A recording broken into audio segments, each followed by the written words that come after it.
가계사는 증시 각도기. 안녕하세요. 전투자 증시 아침판 안지원입니다. 네, 안녕하십니까. 각도기 곽상준입니다.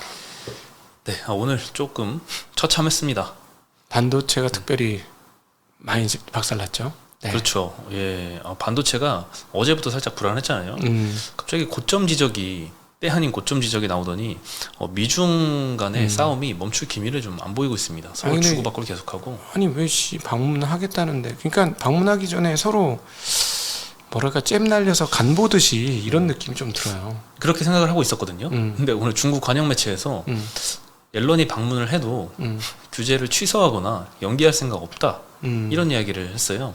그래서 이제 이거는 뭐 외교술이다라는 기대감이 조금 낮아진 것 같습니다. 네. 네, 그래서 오늘 시장이 오랜만에 좀 많이 빠진 것 같아요. 코스피는 0.9% 가까이 하락을 해서 연초 대비 상승률은 14%대로 다시 좀 내려왔습니다. 네. 코스닥은 오늘 2.3% 하락을 해서 여전히 코스닥은 연초 대비는 28%대 올라왔습니다. 코스닥 정말 많이 빠졌네. 2.3%면. 코스닥이 이렇게 많이 빠졌는데 사실 시총 상위는 2차전지인데 2차전지들이 오늘 별로 안 빠졌단 말이죠. 그러면 다른 종목 수로는 뒤졌다는 얘기네요. 그렇죠. 어제도 코스닥은 잘 방어를 했는데 2차전지가 많이 올랐잖아요. 다른 것들이 좀 떨어졌다는 건데 오늘 같은 경우에는 코스닥이 많이 빠졌는데 2차전지가 그대로 버텼다는 거는 다른 종목이 또 많이 빠졌다는 거죠. 종목 숫자 하락폭이 엄청나게 크다는 얘기네요. 네, 그래서 오늘 특히나 반도체 위주로 많이 빠졌던 것 같고요. 그동안에 조금 빠지지 않았던, 그동안에 많이 빠졌던 네이버, 카카오 이런 테크 업체들이 오늘 5% 4%대 상승했습니다. 네, 아침부터 많이 올랐습니다. 네, 뭐 네이버는 한투에서 리포트가 나왔는데 하반기에는 이제 광고나 커머스 매출 회복을 좀 기대를 하고 있는 것 같습니다. 그리고 밸류에이션 부담도 낮아서 매수 권고를 하는 리포트가 있었고 오늘은 뭐 리포트 때문에 올랐다기보다는 워낙 많이 빠져가지고 오늘 하루 정도는 그냥 반등을 한 것 같습니다. 그리고 운수장비 섹터에서 두 번째 업종 상승률. 사실은 오늘 뭐 자동차의 날이었어요. 자동차가 요즘에 괜찮아요. 완성차보다도 부품주들이 좀 움직임이 굉장히 좋습니다. 덕양산업은 10%, 임팩 7%, SL, 화신 6%대 상승을 했고요. 현대차, 기아는 0.5%, 1% 정도 상승을 했습니다. 자동차 진짜 영업이익률 제일 낮고 변동성 가장 없는 게 자동차 부품 관련주들인데 와 신기하다. PER 5배 이상은 못 가는 주식으로 알려져 있었던 주식들인데 이 판매량을 내년도에도 잘 유지를 해줄지가 관건인 것 같아요. 지금 현대차랑 기아가 뭐 얼마 전에 이제 고점 찍고 조금 조정받았다가 다시 그 고점을 향해서 지금 올라왔잖아요. 그걸 뚫고 이제 올라가려면 하반기 실적 좋은 거는 이제 알겠고 내년도에 대한 기대감까지 좀 반영이 돼야 되지 않을까 싶습니다. 네, 그리고 오늘 건설주가 제일 많이 빠졌습니다. 어제도 말씀드렸던 GS건설 사태가 오늘 제대로 반영이 됐습니다. 어제 반영이 제대로 안 된 거잖아요. 어제는 피해 규모에 대한 산정이 안 돼 있었어요. 그래서 전면 재시공을 하겠다라고 언급은 했는데 장중에 그게 뭐 도대체 얼마의 비용이 산정될 것인가가 안 나오다 보니까 섣불리 이거를 지금 매도해야 되는가 아니면 뭐 판단을 잘 못했던 것 같아요 시장에서. 근데 명확하게 이제 피해 규모가 뭐 아직은 확정은 아니지만 추산 금액들이 여러 가지 나오다 보니까 이거는 시총 1.5조짜리가 피해 규모가 1조 원이다? 이거는 좀 굉장히 커 보여서 오늘 좀 많이 뺀 것 같습니다. 그건 뭐 시총이 낮긴 하지만 이거 다 걷어가지고 새로 지으려면 어마무시한 일이지. 없는 거에서 짓는 게 돈이 덜 들지 있는 거 부숴갖고 짓는 거는 세상 돈이 많이 드는 일이잖아요. 그렇죠. 철거 비용도 몇천억 드니까요. 그러니까요. 그런 거 다 해서 어쨌든 1조 원 정도로 정부는 추산을 하고 있습니다. 비용을. 그러니까 이거를 지금 참 사람들은 말도 잘 전해 순살 아파트라면서 뼈 없는 그렇죠. 철골 뼈 없는 순살 아파트. 순살자이라고 부릅니다. 참 어떻게 저런 일이 있을 수 있지? 그러게요. 그러니까 주가가 많이 빠진 이유가 충분한 거. 아침 시초가보다 더 밀렸잖아요. 그렇죠. 아침 시초가도 한 15%? 11%인가? 하여튼 두 자릿수로 빠지긴 했는데 더 크게 밀려서 빠진 거니까. 한 11% 마이너스로 시작했다가 19% 마이너스로 끝났으니까. 딱 드는 생각이 이거야. 그럼 다른 아파트는? 이 생각이 드는 거예요. 그럼 다른 건? 그 공포도 밀려오겠죠. 그 공포심이 이게 주가를 가만히 있게 할 수가 없는 상황 아니었나. 설령 이제 이거는 공정 유리한 이 인천 검단 아파트는 3분의 2 정도 진행이 된 상태였거든요. 다른데 현장들을 지금 전수조사를 뭐 하겠다고 했는데 그 조사 결과 공정률이 훨씬 더 많이 진행된 아파트에서 만약에 또 이런 같은 문제가 발생이 된다. 그래서 또 조단위 규모의 비용이 또 발생한다. 이런 우려들이 좀 많이 반영이 된 것 같습니다. 그러니까 자, 생각해요. 마진율이 한 10%라고 하고 계산하기 쉽게 보통 한 10% 내외니까 마진율을 10%라고 하는데 그러면 한 공사장에서 문제가 터지면은 10이 무너지는 건데 이게 뜯었다 고쳐야 되니까 10이 아니고 15나 20이거든. 그러면은 20개 사업장에서 돈 벌어 봐야 본전치기라는 거야. 하나만 잘못되면. 그렇잖아요. 그렇죠. 계산은 그 산술적으로 그렇게 나오잖아. 그리고 근데 과거에 벌은 돈은 뭐 예를 들어 배당을 했든 뭐를 했든 썼을 거 아니야. 그리고 잉여된 거는 제한적일 거 아니에요. 잉여로 있는 거는. 그러니까 공포가 밀려올만 하죠. 그렇죠. 이거 복구하려면 다른데 뭐 10채 이상을 지어서 이익을 남겨야지. 한 15개에서 이익이 나야 돼. 보니까. 15개 현장에서. 네. 근데 뭐 결국에는 이 비용도 비용이지만 자이 아파트가 지금 브랜드 가치가 굉장히 거의 뭐 1등이라고 볼 수 있지 않나요? 같은 평형에 같은 위치에 있어도 이게 자이 아파트냐 네. 아니면 무슨 뭐 이름 없는 뭐 그냥 개나리 아파트 뭐 이런 거냐에 따라서 가치가 뭐 서울 기준으로는 막 1, 2억도 차이가 날 수 있잖아요. 개나리 기분 나쁘겠다. 개나리라는 게 없을 것 같아서. 옛날에 개나리 아파트 있었어요? 강남 죄송합니다. 재건축 됐을 거예요. 옛날에 개나리 아파트 유명했었는데. 있었군요. 예. 하여튼 그 자이 브랜드 그 브랜드 가치에 대한 프리미엄도 굉장히 많이 지불을 하고 있는데 그거를 좀 지키기 위해서 이렇게 좀 전면적인 결정을 한 게 아닌가 싶습니다. 네. 그래도 뭐 현대산업개발 사례처럼 뭐 건설 인가 취소, 뭐 면허 취소, 뭐 이런 얘기까지는 아직 본격적으로 나오진 않은 것 같습니다. 네, 그리고 의료정밀 섹터, 철강금속, 섬유유복 섹터에서 줄줄이 좀 하락을 했고요. 철강금속 섹터에서는 여러 번 말씀드렸던 현대 BNG 스틸 우선주가 오늘 48% 하락했습니다. 이거는 이제 적립매매 들어가서 상장 폐지될 예정입니다. 20만 주 미만을 20만 주를 밑돌기 때문에 상장 유지 조건이 안 되고요. 섬유유복 섹터에서도 여전히 그 주가 조작 종목들, 대한방직, 방림 오늘 또 13%, 11%씩 급락해서 또 끝났습니다.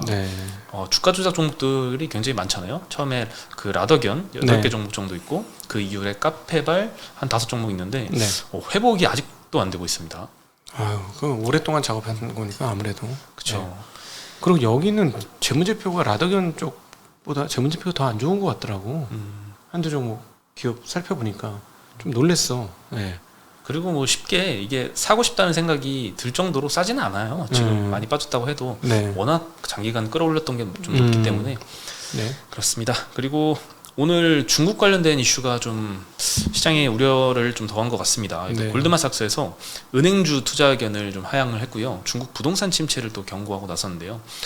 일단 5일에 중국 공상은행 그리고 흥업은행 이 투자 의견을 매수해서 중립도 아니고 한방에 매도로 하향을 했고요. 중국 농업은행의 투자 의견은 중립에서 매도로 하향을 했습니다. 결국 은행들을 다 매도 의견을 바꾼 거라서 전반적인 중국의 이제 은행주들이 오늘 주가 약세를 면치 못했고요. 거의 하한가 10%씩 빠졌다던데 하한가 같은데.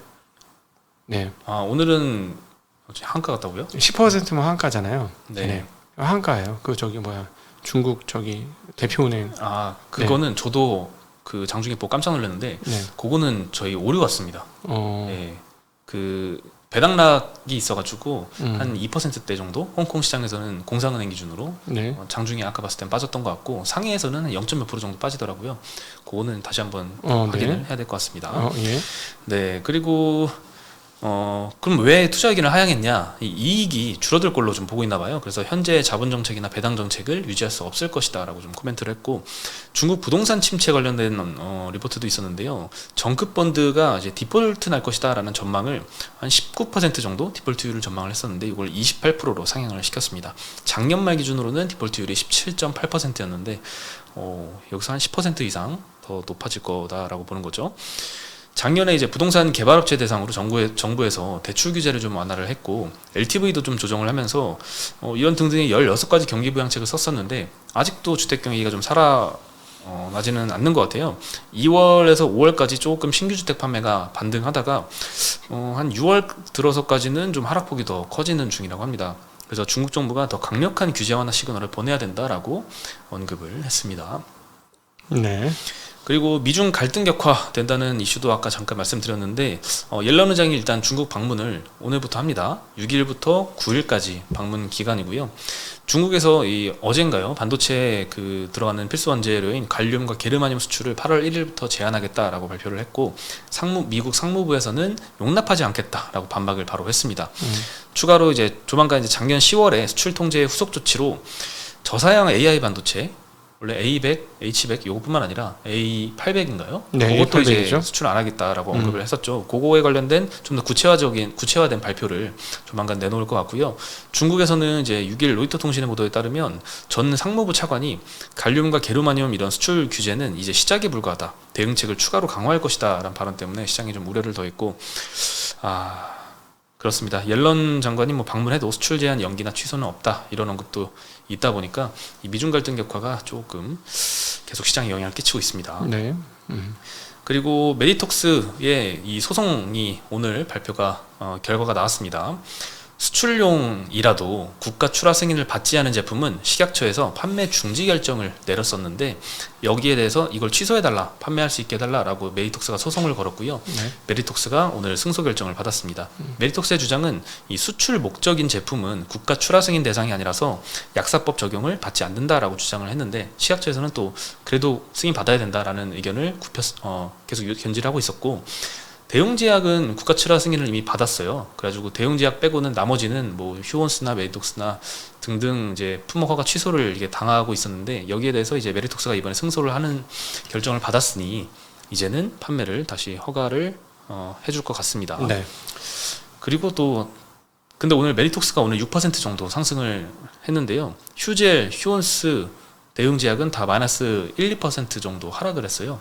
사실 이게 이 메디톡스만의 문제는 아니잖아요. 네. 다른 휴원스나 이제 다른 업체들도 이제 품목허가 취소된 게 다시 원복될 수 있는 기회라서 호재로 작용할 수도 있지 않을까 생각을 했었는데 별로 반응을 안 한 걸로 보니 이 균주도용 이슈에 대한 이 우려감이 그래도 시장에서는 아직 있는 게 아닌가 이런 생각도 들고 있습니다. 네. 그리고 통신업종이 사실 주가 안 좋을 때 방어주 역할을 굉장히 잘해왔었잖아요. KT, SKT, LG플러스 잘 안 빠졌고 배당주 역할도 잘 하고 있었는데 요즘에는 주가가 좀 많이 빠지고 있습니다. 알뜰폰 가입자가 굉장히 많이 늘어나고 있대요. 특히나 5월달에 굉장히 많이 급등을 알뜰폰 사용자가 많이 늘어났었는데 네. 굉장히 마케팅을 많이 했던 것 같습니다. 일단 번호 이동으로 기존 통신 3사에서 알뜰폰으로 유입된 회선이 11만 8천 명으로 역대 최대치를 5월 달에 찍었고요. 네. 2분기 전체로 봤을 때는 순증의 22만 명 정도입니다. 절반 이상이 5월에 급증을 했는데 이게 이 빵원 요금제 마케팅 때문이라고 하네요. 7개월간은 일단 요금을 면제하고 그 다음엔 이제 4만 원대 납부하는 요금제라고 하는데 여기에 사용자가 굉장히 많이 올랐던 것 같습니다. 예. 저도 이거 미리 알았으면 한번 바꿀까 생각을 해봤을 텐데 많이 싸요? 못 봤어요. 저도 이거 많이 싸? 빵원 요금제라니까 7개월 단 요금을 일단 안 내잖아요. 무한으로 써도? 그건 아니요, 무한 아니죠. 데이터가 한정돼 있습니다. 그러겠죠. 그래서 데이터를 막 유튜브 많이 보고 막 100기가씩 쓰는 사람들은 요거 어차피 해당이 안 되고 네, 데이터를 별로 안 쓰는 사람들은 한번 고려해볼 만 할 것 같아요. 네, 근데 어쨌든 이 마케팅은 끝났어요. 그래서 이제 6월 중순부터는 통신 3사가 이제 또 보조금도 대폭 삭감을 하면서 이 알뜰폰 뭐 관련 출하율 경쟁은 이제 마무리될 것 같다 이런 언급 좀 있는데요. 근데 정부에서는 계속 이 통신사들의 경쟁을 좀 촉진하는 정책을 하고 있습니다. 단말기 유통법을 좀 개정을 하려고 하는데요. 최근에 은행 산업도 시중은행 뭐 추가 인가 한다고 해서 대구은행이 좀 시중은행 인가를 받으려고 하잖아요. 네. 그것처럼 이제 경쟁을 촉진하려는 움직임을 은행뿐만 아니라 통신업종에서도 하고 있는 것 같습니다. 일단 공시지원금의 15% 이내로 추가 지원금을 줄 수 있게 되어 있는데 이 15% 규제를 30%로 조정을 한다고 합니다. 그럼 통신사들의 마케팅비가 좀 어느 정도 그래도 부담이 또 늘어날 것 같습니다. 그래서 SKT가 오늘 2% 정도 하락을 했고요. LG 플러스 3% 정도 하락을 했습니다. KT는 한 1%대 올랐는데 요즘 뭐 3사 다 주가가 이렇게 방어주 역할을 잘 못하고는 있습니다. 네. 그리고 금융위에서 금융지주의 비금융회사 주식 보유 한도를 5%에서 15%로 규제를 좀 완화했습니다. 더 많이 취득할 수 있게 해준 거죠. 예. 금산분리 좀 완화책의 일환인 것 같은데요. 금융지주들의 그간의 요청이 좀 많이 있었다고 합니다. 이런 내용들을 담은 이제 금융지주 발전 방안을 8월달에 발표를 할 예정인데 뭐 비율은 조금 바뀔 수도 있다고 합니다. 네. 일단 은행이나 보험사 같은 경우에는 비금융회사 지분을 이미 이제 원래 15%까지 취득은 가능했습니다. 근데 금융지주만 5%로 규제가 돼 있었는데 요거 금융지주도 풀어주겠다라는 거고, 그동안 핀테크 회사 같은 경우에는 금융지주 지분 매입에 딱히 제한이 없었는데 금융지주는 뭐 핀테크 업체의 지분 매입에 이렇게 규제가 있다 보니까 그간에 좀 지주들이 많이 요청을 했던 것 같습니다. 그 아무래도 뭐 은행 업종이 좀 주력이니까 금융지주 입장에서도 네. 이 대출 자산이 이제 더 이상 크게 증가하지 않고 있잖아요, 최근에. 근데 이제 순이익은 꾸준하게 들어오다 보니까 이 남아있는 자본을 빨리 활용을 못하면 ROE가 계속 떨어지게 되겠죠. 이거를 빨리 활용을 하기 위해서 자사주 매입이나 배당 이렇게 하면 좋겠는데 거기에 대해서도 또 정부가 얼마 전에 또 막았잖아요. 그렇죠. 네, 그래서 아마 이번에 비금융회사 주식 보유 한도를 늘려준 게 자사주 매입 배당하지 말고 뭐 비금융회사 쪽으로 수익 다변화에 차라리 돈을 써라 이런 의도가 아닌가라는 생각은 들긴 하는데, 그럴 수도 있겠네요. 네, 사실상 이 뭐 ROE만 높이면 되죠. 배당을 하지 않고 뭐 자사주 매입하지 않고 다른 데 매입해서 ROE를 높일 수 있으면 좋겠지만 또 그러기가 쉽지 않잖아요. M&A 할 때는 또 비싼 값을 또 지불을 해야 되고 프리미엄을 그쵸. 지불을 해야 되니까 그것보다는 자사주 매입이 훨씬 빠른 방법이긴 한데 여기에 대해서 좀 풀어줘야지 은행주의 주가 반등이 좀 있을 것 같습니다. 최근엔 계속 은행주들 눌리고 있어요. 저는 요즘에 이제 미국이 왜 저렇게 잘 나가냐, 좀 혼돈스럽고 진짜 마약 중독자들도 많고, 부익부 빈익빈은 너 역대 최고, 나라별 최고 심하고, 근데 어떻게 저렇게 잘 나가고 혁신적인 기업이 나오나 곰곰이 생각해 보니까 이 자본이 좀 돈을 버는 걸 좀 허용해주는 그런 게 있고, 거기서 이제 이렇게 자유적인 이런 흐름들이 좀 있는 거예요. 근데 한국은 뭐냐면은 이 아시아권이 다 그런데 성장은 굉장히 빨리 합니다. 근데 관료 시스템이죠. 왜냐면 옛날부터 과거 제도가 있었잖아요. 네. 근데 정부가 나라가 끈다 이런 개념이 있다 보니까 처음에 중심을 못 잡고 있을 때는 나라가 선도적으로 쫙 끌리니까 너무 잘 끌리는 거야. 너무 좋아. 성장도 너무 빠르고. 그래서 쫙 좋은 나라가 돼. 그 다음에 이제 마지막 단추를 창의적인 어떤 사업을 하려면 치고받고가 있어야 되잖아요. 누가 나 이거 사업하려고 그러면 누가 너 좋은데 난 돈이 있으니까 내가 한번 해봐 하면은 이제 돈을 했을 때 몇백 배를 번다든가 100배를 번다든가 수십 배를 번다든가 이렇게 하면 사람이 투자를 하고 그 사람도 사업을 해보고 그러다 중간에 망하고 뭐 이런 게 있어야 되잖아요. 이 문화가 좀 없는 것 같아요. 창의성을 자극하는. 그래서 이게 아시아권이 미국하고의 경쟁에서 마지막 순간에 조금 밀리는 게 아니고, 다른 시스템 다 좋거든요. 그러니까 사회보장 시스템이나 이런 것들 한국은 훨씬 좋아요. 선진국보다 더 좋은데 왜 마지막에 이 기업단에서 그리고 자본시장단에서 이걸 왜 뭔가 고리를 못 넘어가는가 했을 때 그러니까 그 어떤 자유로움이 좀 없는 것 같아. 거기에서 조금 더 시장 자율에 좀 맡겨줬으면 좋겠다 이런 의견인가요? 저는 개인적으로 자유주의자는 아닙니다. 근데 그거는 그렇게 하는 게 창의성을 이렇게 하는데 좋은 것 같아요. 난 한국과 동아시아의 관료 시스템 되게 훌륭한 시스템이라고 보는데 마지막 단추를 못 끼워. 이 관료 시스템이. 네. 맞습니다. 그 최근에 뭐 청문회 같은 것도 보니까 그 정부에다가 많이 네. 시장이 좀 맡겨달라 이런 요구들을 많이 하는 언급들이 있더라고요. 그래서 정부에서도 이것도 좀 그런 일환이지 않나 싶은데, 최근에 뭐 통신업종이든 아니면은 이제 은행업종이든 네. 그 경쟁 매기들을 막 자꾸 투입을 해가지고 경쟁을 촉진시키려고 하잖아요. 네. 그 대신 규제를 조금 풀어주지 않을까라는 생각이 좀 들긴 하거든요. 은행도 지금 인가를 딱 5개만 시중은행 내주고 과점 체제를 딱 정부에서 형성을 해주니까 네. 여기서 이제 마음대로 플레이하기는 못 놔두는 거죠. 우리가 어느 정도 울타리를 쳐줬는데, 그렇지. 경쟁자의 침입을 막아줬는데 너희가 너무 이렇게 수익성만 추구하면 안 된다라고 그렇지, 해서 그렇지. 규제를 하는 측면이 있었는데 이제 매기들 넣고 규제를 조금 완화시켜주면 이게 주고받는 게 좀 되지 않을까. 이제는 조금 시장 친화적으로 좀 가는 움직임 아닌가?